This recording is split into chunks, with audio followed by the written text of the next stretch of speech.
करोति कल्याणम् आलोक्यतरसपदा छत्रपुत्तिविनाशाय दीपज्योति नमस्कार दिवा दिवा दीपत्कार पाणी कुंडमुखीहार दिवाला पाहून नमस्कार दिवा लावला देवा पाय उजेड पडला तुळशी पाची माझा नमस्कार सर्व देवापाशी.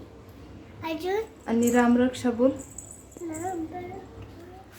म्हणून जेव्हा हात जोडून बोलायचे. म्हणून जेव्हा आरती तुल्य वेगम स्थिरियम बुद्धिमता बलिष्ठम वातामजं वाडिलियुक्त मुख्यम श्रीरामदूतं शरणं प्रपद्ये. पाया पड देवाच्या.